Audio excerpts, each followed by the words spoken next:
अस्सलाम वालेकुम, very good evening to all of you. Dawn news पर इन फोकस के साथ मैं हूं नादिया नकी। हर गुजरते दिन के साथ इमरान खान साहब तन्हा होते दिखाई दे रहे हैं। उनकी पार्टी की टूट फूट बहुत तेज़ी से जारी है और तकरीबन लगभग तमाम तर वो सियासी रहनुमा जो मैटर करते थे वो सब छोड़कर जा रहे हैं, या तो मुकम्मल सियासत छोड़ रहे हैं या फिर सिर्फ अभी पार्टी छोड़ने का ऐलान कर रहे हैं। गुज़िश्ता रोज़ इमरान खान साहब ने यह भी कहा कि गिरफ्तार होने की सूरत में उन्होंने शाह महमूद कुरैशी साहब को नामजद किया कि वो पार्टी की क़यादत संभालेंगे।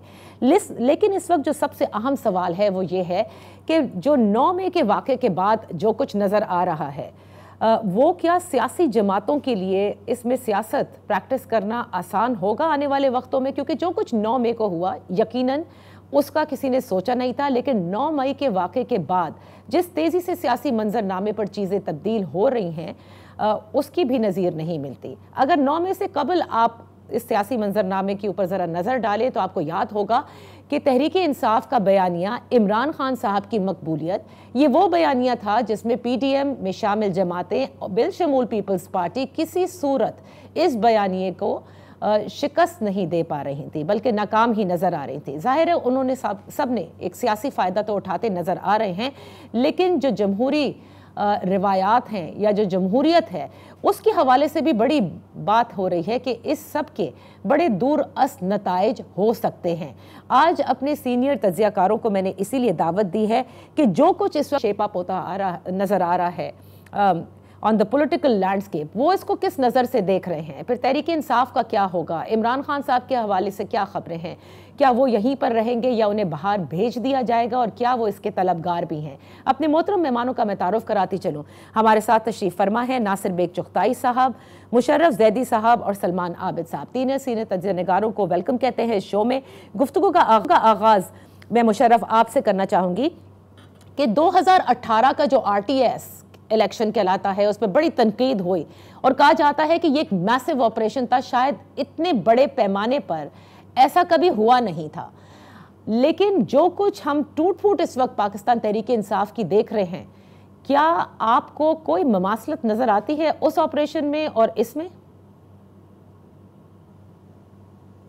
नादिया, ये अच्छा सवाल है। मुझे लगता है कि जो बुनियादी फ़र्क है पिछले अदवार में जिस तरह से सियासी जमातों का तोड़ फोड़ किया गया, जिस तरह इलेक्शन में जोर जोड़ चलाया गया और जो इस वक्त हो रहा है उसमें एक अहम फर्क, और ये फर्क जो है चंद दिनों से जिस तरह हम सब इसमें इस पजल में गिरफ्त हैं कि ये क्या जो है इसमें डेफिनेटली कोई चीज फर्क महसूस हो रही है, लेकिन उस पर उसकी निशानदेही करना या उस पर उंगली रखना जो है वो काफी मुश्किल था।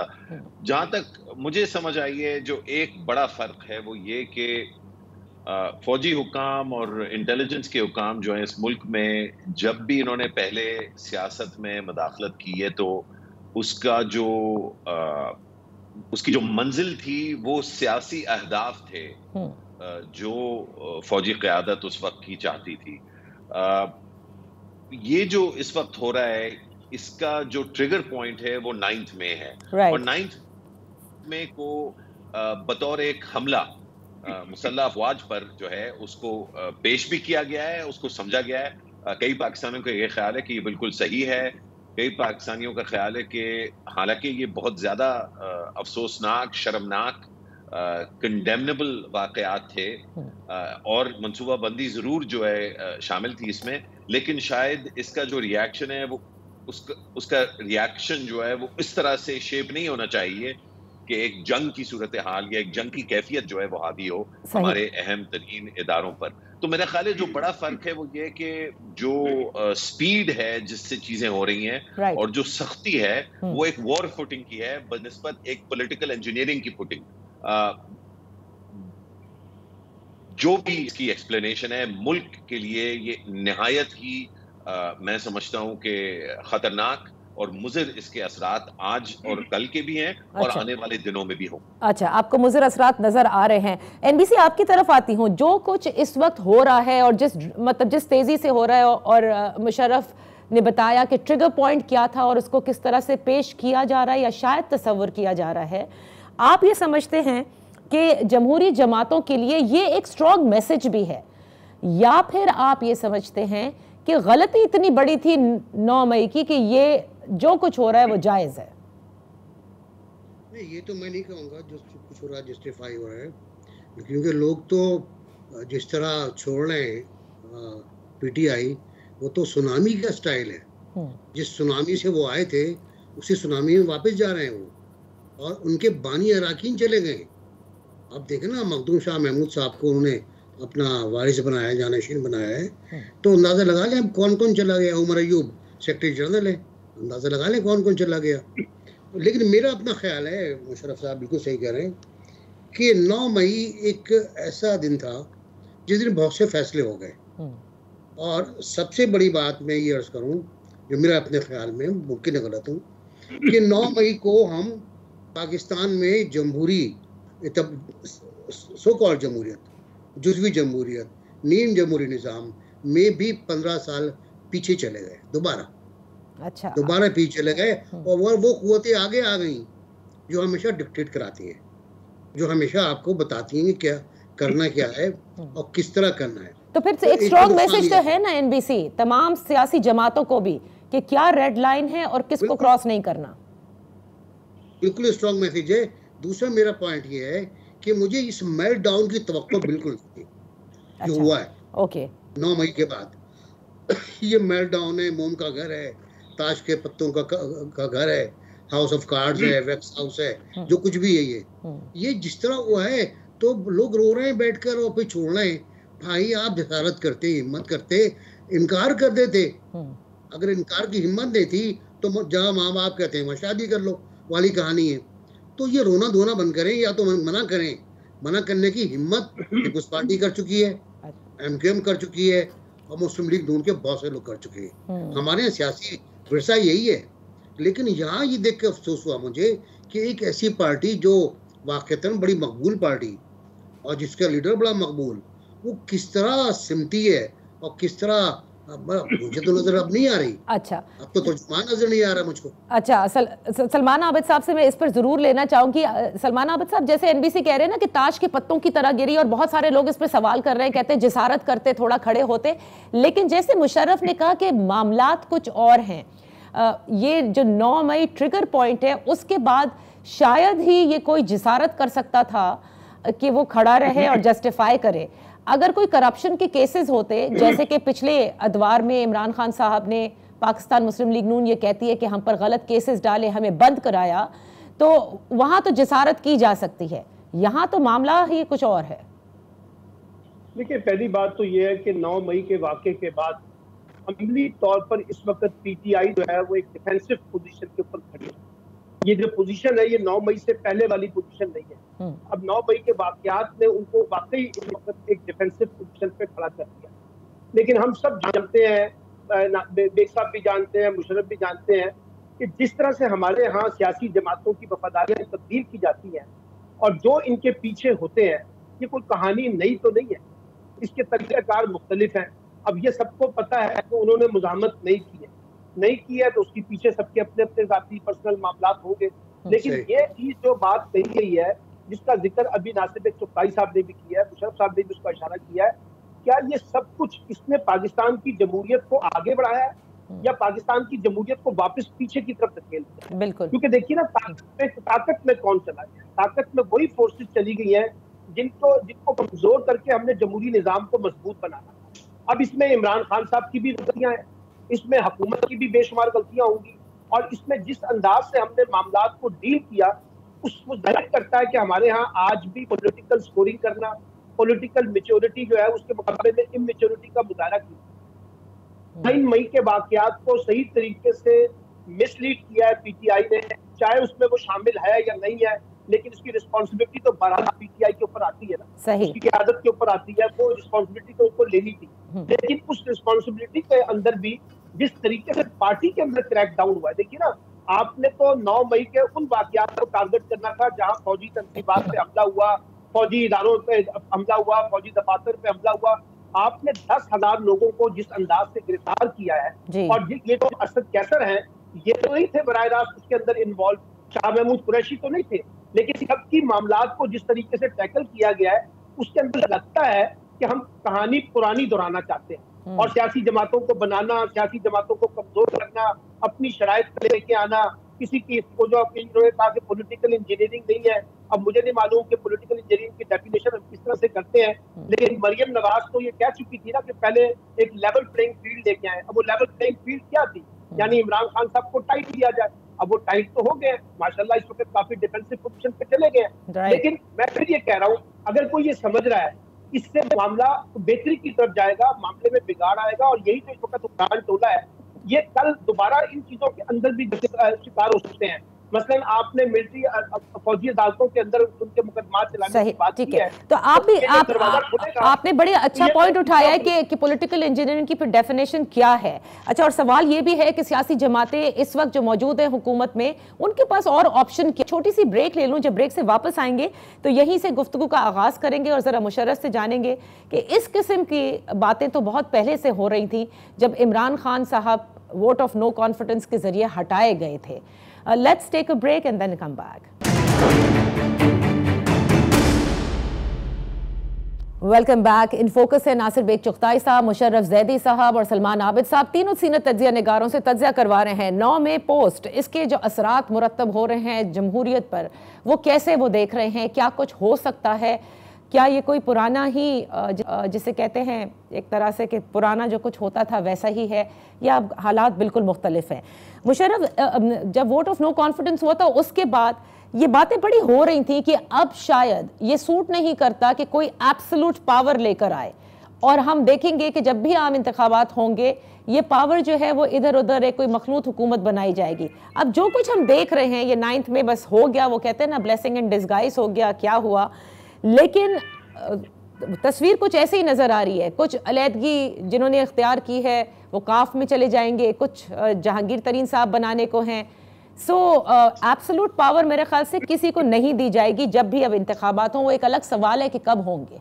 जी मुशर्रफ, हमारे आइन में जो बिल्कुल जो प्रियम्बल है वहां इसकी इस हकीकत की निशानी, इसकी एक्सेप्टेंस और सेलिब्रेशन भी एक तरह से है।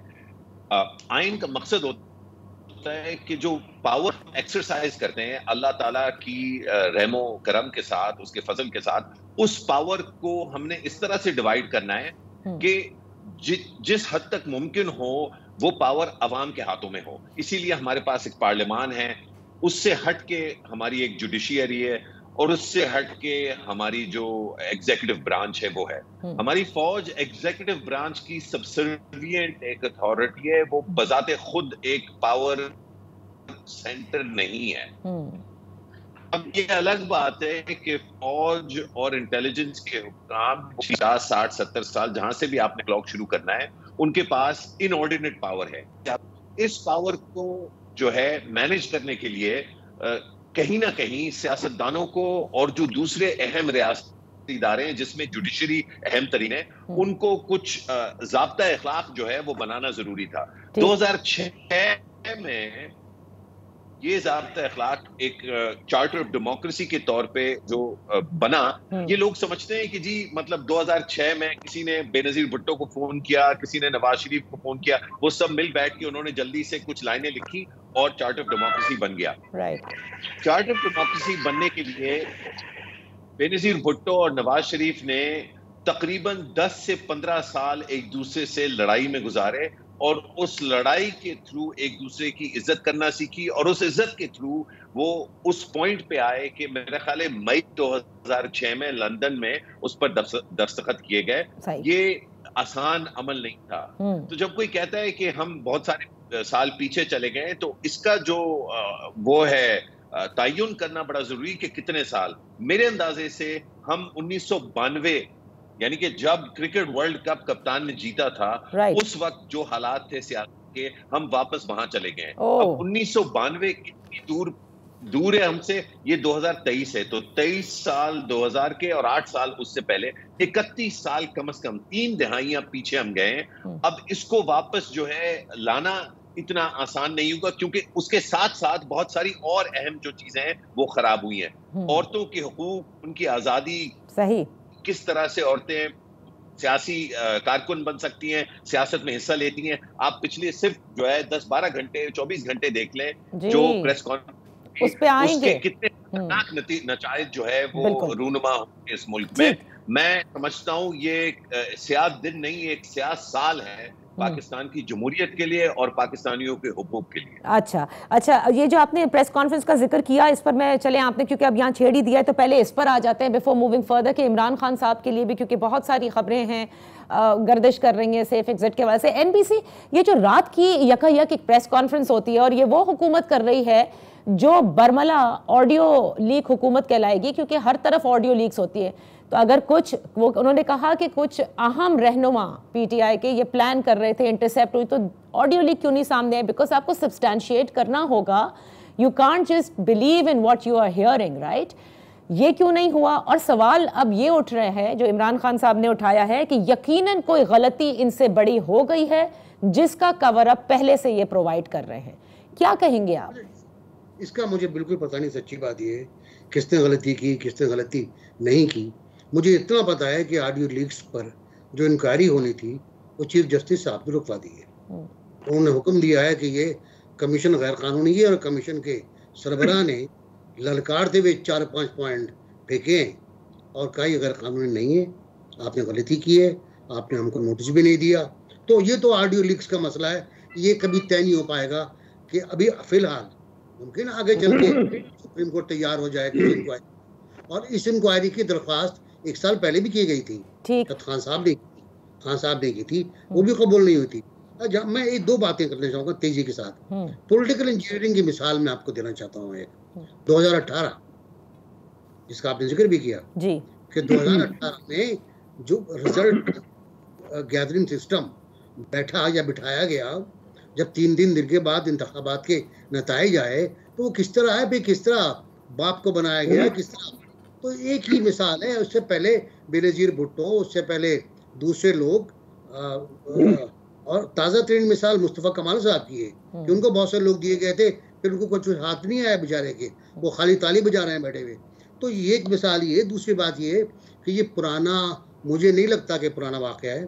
9 मई बिल्कुल नया वाक़या है, निकोर सॉलिड फ्रेश फ्रॉम फैक्ट्री ये है, और इसने आपके माशरे को बहुत बुरी तरह मुतासिर किया। हम आज बड़ा जश्न मना रहे हैं, हम आज बड़ा ताली बजा रहे हैं कि हम एटमी क़ुव्वत हैं, हमें बड़ा फ़ख्र होता है।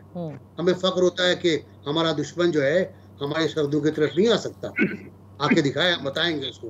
लेकिन हम ये भी मुशर्रफ साहब ने कहा ख़वातीन के हुकूक, हम देखें ना, हमने तालीम के मैदान में कहाँ हैं, हम सेहत के मैदान में कहाँ हैं, हम रोज़गार के मामले में कहाँ हैं, हम महंगाई के मामले में कहाँ हैं, हम इंसानी हुकूक के मसाइल में कहाँ खड़े हुए हैं। हम इस तरह के बहुत ज़्यादा बराबर वाला मुल्क भी एटमी ताकत है और वो उसने बहुत प्रोग्रेस किया है। अच्छा, उसकी जो मिडिल क्लास है बढ़ रही है। हाँ, तो उसकी जो मिडिल क्लास है वो मुस्तकिल बढ़ रही है। हम नहीं कर पाए, हम यूं नहीं कर पाए कि हम लड़ रहे हैं मुस्तकिल। एक मिसाक जमहूरियत आया था, मिसाक मैशत भी ले लेते, कहा था ना बिलावल ने कि आप हमारे लीडर हैं। नहीं तो गलती किसकी है? ले लेते। आपने भी मिसाक जमहूरियत का जिक्र किया, मुशर्रफ ने भी किया। गलती महज सियासतदानों की आप करदानेंगे या उनकी जो सीढ़ी खुद फराम करते हैं उनसे करवाई जाती है गलती, उनसे गलती करवाई जाती है।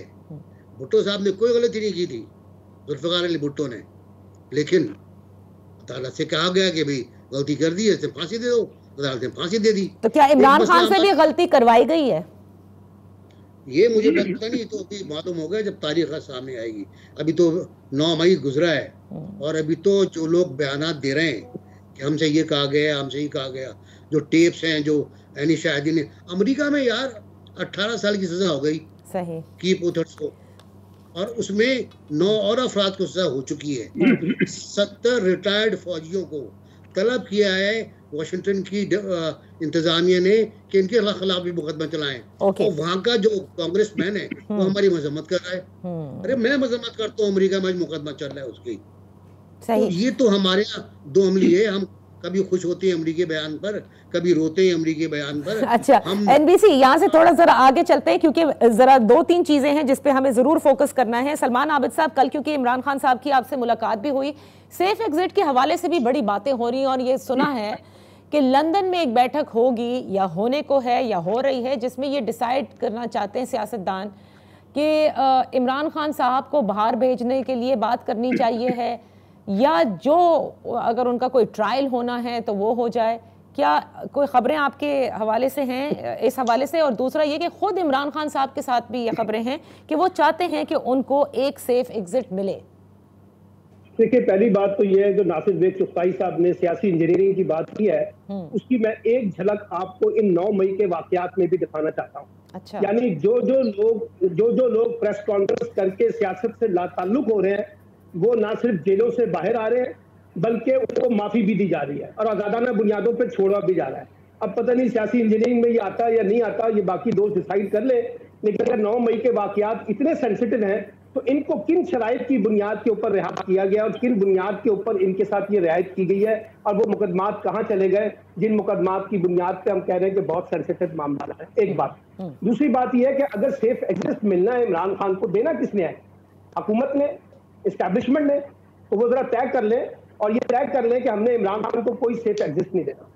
और अगर आपने नवाज शरीफ की तरह या बेनजीर साहिबा को भी जब मिला था या बाकी लोगों को जब मिला था, अगर आपने इसी तरीके से उनको भी निकालना है, तो फिर कहानी में फर्क क्या आया?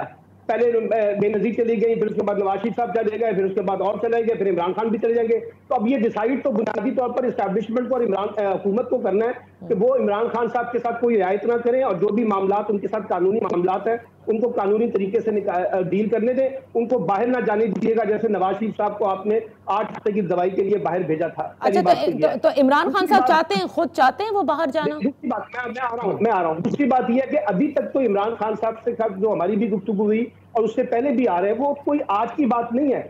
वो पिछले कई सालों से कह रहे हैं कि वो पाकिस्तान से बाहर नहीं जाएंगे, और फिर उन्होंने इस बात की तरदीद की है कि जो ये कह रहे हैं कि वो बाहर जाएंगे। अब मुझे नहीं मालूम उनके अंदर क्या है, वो जाना चाहते हैं, नहीं जाना चाहते हैं। और ये जो शाह महमूद कुरैशी वाली भी बात है ना जी, ये कल हमने सवाल जब उनसे पूछा था कि अगर आपको दोबारा गिरफ्तार कर लिया गया तो फिर पार्टी को कौन लीड करेगा, तो उन्होंने कहा कि शाह महमूद कुरैशी, परवेज खटक और असद कैसर, 3 नाम उन्होंने हमारे सामने लिए थे कि ये इस वक्त पार्टी के सीनियर लोग हैं और ये चलाएंगे। अच्छा, अब एक और जरा सियासी इंजीनियरिंग की मिसाल ले ले।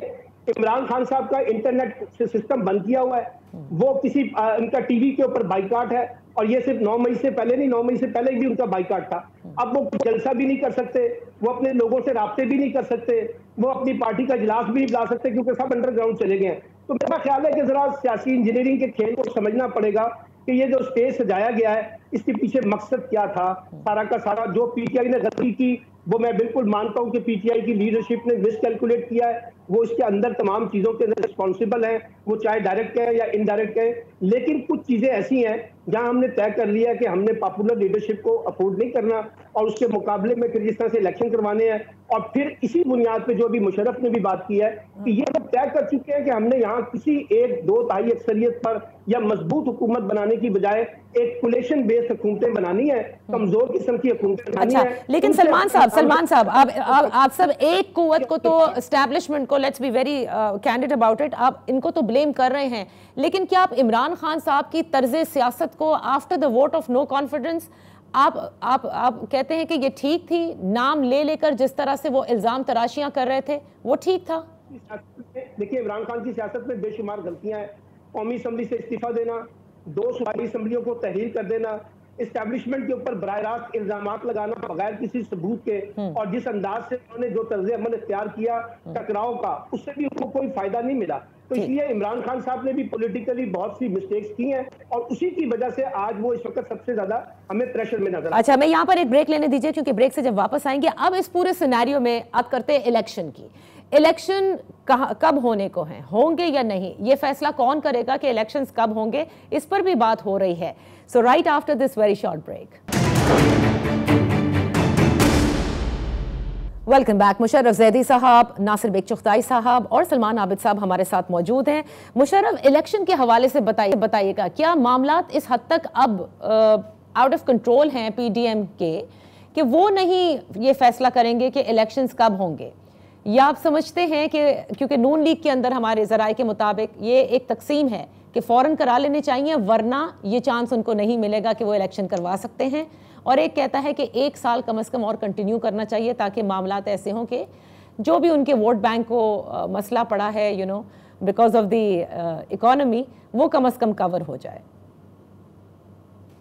देखिए, नून लीग का वोट बैंक जो है वो आप 1 साल डिले करें, कल इलेक्शन करवा ले, 5 साल डिले करें, नून लीग का vote bank all other things equal वो इस तरह रिकवर नहीं होगा।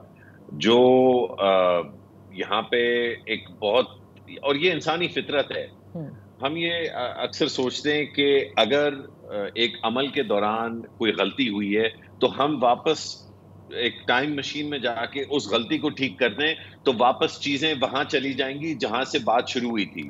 मसलन इमरान खान को 2018 में लाया गया तो हम चीजें इमरान खान को माइनस करके और चीजों को वहां ले आए कि 2018 वाले इलेक्शन अगर साफ और शफाफ हो तो पीएमएल नून जीत जाएगी। ऐसा नहीं है, क्योंकि पिछले 5 साल में बहुत सारी और चीजें बदली हैं जिनका ताल्लुक इमरान खान से, फौज की जो पॉलिटिकल इंजीनियरिंग का एक जो तसलसल है उससे, नवाज शरीफ की उम्र से, या उनके साथ अगर ज्यादती हुई तो उससे, उन चीजों का कोई ताल्लुक नहीं है। मसलन क्या?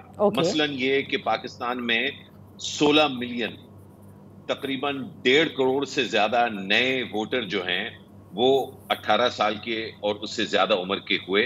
तो ये जो नए वोटर हैं इनको 1999 की कोई याद नहीं है, या तो ये पैदा नहीं हुए थे या बहुत छोटे थे। मतलब 2023 में तो जितने भी 18 साल के बच्चे हैं पाकिस्तान में, या नौजवान मर्द और औरत, बच्चा नहीं कहना चाहिए, लीगली वो अडल्ट होते हैं, वोट दे सकते हैं। Those man and women, those young Pakistanis, वो पीटीआई के वोटर हों या ना हो, लेकिन हमें एक चीज पता है, नवाज शरीफ का जो बेचारगी का बयानिया है उससे उनको कोई दिलचस्पी नहीं है। अच्छा, और क्या मखसूस चीजें इन 18 साल के जो वोटर हैं या 18, 19, 20 साल के जो वोटर हैं पाकिस्तान में, इनका शहीद बेनजीर भुट्टो के बारे में कोई इनकी मेमोरी नहीं है। पीपीपी जो उन्होंने देखी है वो आसिफ अली जरदारी की मुस्कुराती हुई सूरत, या Raja Pervez Ashraf as prime minister, अगर वो ज्यादा बड़े उम्र में, उनको शायद Yousuf Raza Gilani as prime minister की भी कोई इतनी याद नहीं होगी। तो उनको बिलावल भुट्टो जरदारी और जरदारी साहब इन पावर, ये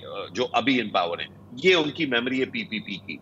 तो अगर पीपीपी के जो स्ट्रेटेजिस्ट हैं या पीएमएल नून के जो स्ट्रेटेजिस्ट हैं वो ये समझते हैं कि इमरान खान को माइनस कर लें तो वो सारे अच्छे दिन वापस आ जाएंगे जिनकी वो मुतमन्नी है, तो वो नहीं होने वाला।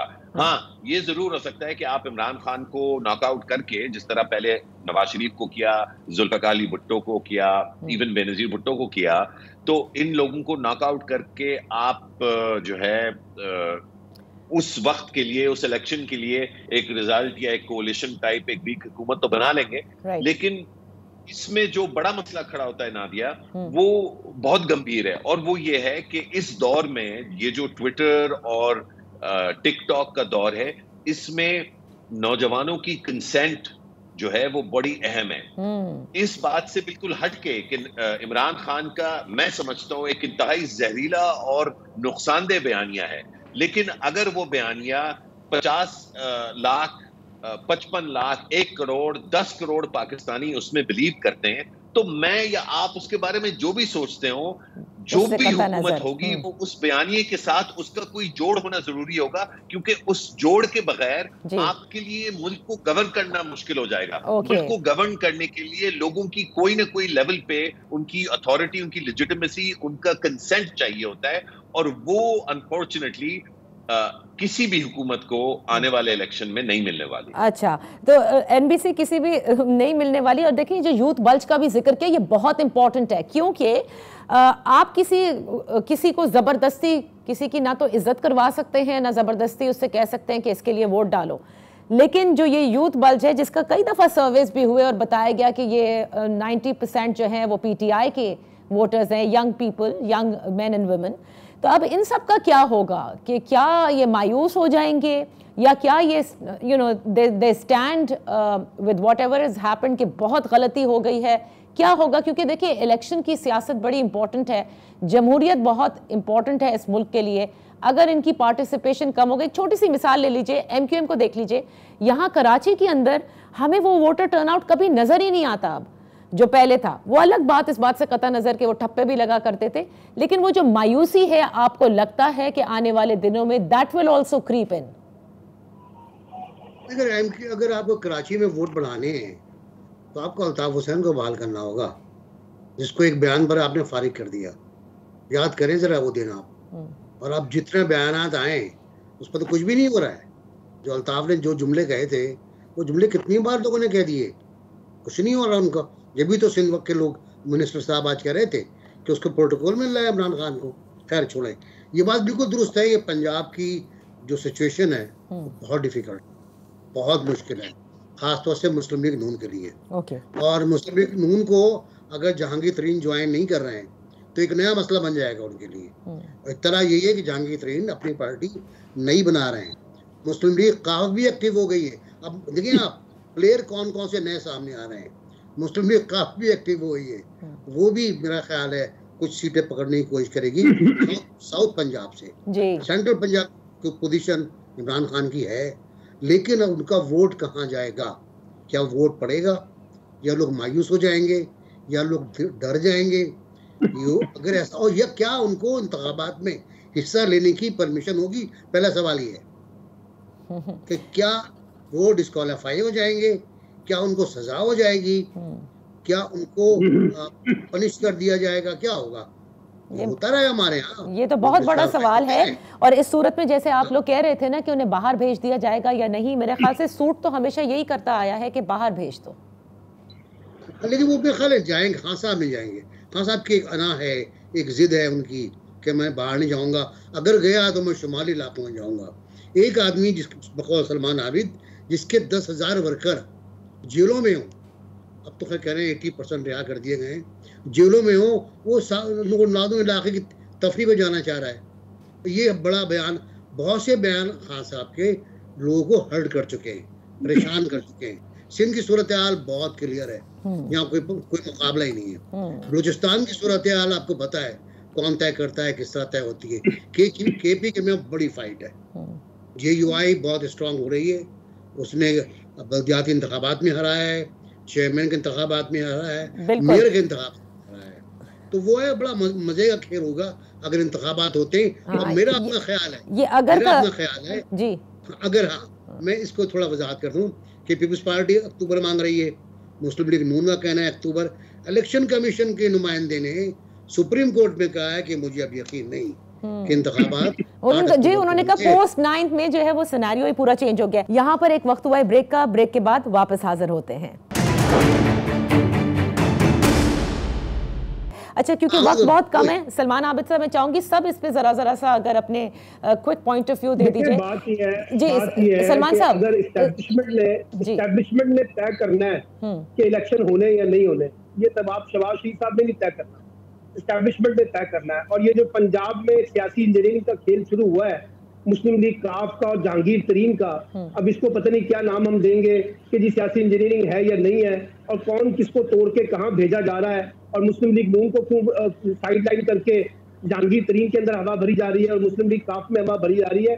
मुझे लगता है कि इंतखाबात से पहले एक नया सियासी इंजीनियरिंग का खेल जो है पंजाब में सजाने की कोशिश की जा रही है। अच्छा। इसलिए चाहे वो 2018 की इंजीनियरिंग हो, उससे पहले इंजीनियरिंग हो, या आज 2023 के कॉन्टेक्स्ट में इंजीनियरिंग हो, मैं फिर बात अपनी वहीं पे खत्म कर रहा हूँ कि ये मामला जमहूरियत को पीछे की तरफ लेके जा रहा है, आगे की तरफ लेके नहीं जा रहा। और ये मैं आपको बता दूं, हुकूमत की अगर बस चले तो हुकूमत तो इलेक्शन नहीं करवाना चाहती, ये बिल्कुल वाज़ेह है। हुकूमत तो इलेक्शन नहीं करवाएगी, लेकिन ये है कि जिन लोगों ने पाकिस्तान की सियासत में बहुत कुछ तय करना होता है, उन्होंने भी तय करना है कि वो इलेक्शन करवाएंगे। और इलेक्शन जितना डिले करेंगे, जो है वो कॉम्प्लिकेटेड होते हैं, लेकिन ये रिजॉल्व नहीं होंगे विदाउट इलेक्शन। कम से कम अब अक्टूबर के अंदर अगर इलेक्शन ना हुए तो ये और ज्यादा बुरहान पैदा करेगा, और ज्यादा टकराव पैदा। अच्छा, बस ये last very quickly I just want your inputs on this just in 30 seconds starting from you Musharraf. ये अदलिया और नून लीग की जो महाजराई में, मैं हुकूमत इसलिए नहीं कह रही, ज्यादा नून लीग की लगती है उनके बयानात से, इसको कहां आप एंड होता देख रहे हैं? देखिए, ये जो अदलिया का हुकूमत के साथ या पीएमएल नून के साथ जो लड़ाई जो है, ये हुकूमत की या पीएमएल नून की है। असल जो ज्यादा गंभीर क्राइसिस है वो ये है कि मैंने पहले भी जो बात की कि मीसाक जमहूरियत का जो नतीजा निकला वो दो चीजों में बड़ा क्लियरली हमें नजर आया। एक 18वीं तरमीम और 7वां एनएफसी, ये तो हो गया सियासी जो एक ज़ाब्ता अखलाक आप इसको समझें कि हमने मुल्क में इस तरह लेके चलना है। इसका जो तोड़ था वो इमरान खान थे, उन्होंने आके इसको तहस नहस किया। तो जो जुडिशरी की इंडिपेंडेंस जो बनी थी, उस जुडिशरी की इंडिपेंडेंस इस तरह तबाह नहीं हुई कि जुडिशरी जो है वो किसी और के काबू में आ गई है। उसका तबाह होने का जो मवाद है या जो उसका एविडेंस है वो ये कि वो जुडिशरी जिसका मुत्तहिद रहना उसकी इंडिपेंडेंस की जामिन है, उसका इत्तेहाद तबाह हो गया है। तो अब वो जुडिशरी बाय डेफिनेशन इंडिपेंडेंट नहीं रही, क्योंकि हमने ये देखा चाहे वो 19वीं तरमीम थी, 22वीं तरमीम थी, जितने भी ये जो बड़े मरहले थे जुडिशरी के पिछले 10 साल में, उनमें उसका इत्तेहाद और उसके ऊपर काबू जो है वो उसके इत्तेहाद से जुड़ा हुआ था। जैसे ही जुडिशरी में तड़ाड़े आई, तो ये दरारें जो हैं इन्होंने उस जुडिशरी की इंडिपेंडेंस को कॉम्प्रोमाइज कर दिया है। इसको भी रिकंस्ट्रक्ट करने में मुझे नहीं पता कितना टाइम लगेगा, लेकिन महीनों का टाइम नहीं है, सालों का अब सफर होगा। NBC very little time. आप बताइए, महाज आ रहा है या ये जो इंडिपेंडेंस की बात की है, जो तकसीम की बात की है, फिर ये किसने किया? चार्टर ऑफ डेमोक्रेसी का तो मुशर्रफ एक बात जी कि अदालत को अपना भरम बरकरार रखना चाहिए, कायम करना चाहिए, कायम करना चाहिए। खत्म हो चुका है, मुशर्रफ ने सही कहा। एक शेर अर्ज करता हूँ, वक्त खत्म हो गया। मंजर भोपाली का है कि आप ही की अदालत है, आप ही मुंसिफ भी हैं, ये तो कहिए आपके ऐबो हुनर देखेगा कौन।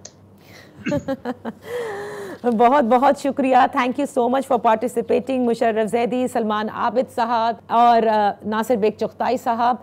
देखना यह है कि कहीं ये तमाम तर मामला जो इस वक्त तेज़ी से सियासी मंजरनामे पर बदलते नज़र आ रहे हैं, कहीं कोई गुंजाइश निकाली जाएगी या क्या होगा आने वाले वक्तों में। ये बहुत इंपॉर्टेंट है कि जमहूरियत के लिए इलेक्शंस जो हैं वो वक्त पर हों और किसी किस्म की भी पॉलिटिकल इंजीनियरिंग नज़र ना आए। इजाज़त दीजिए, अल्लाह हाफ़िज़।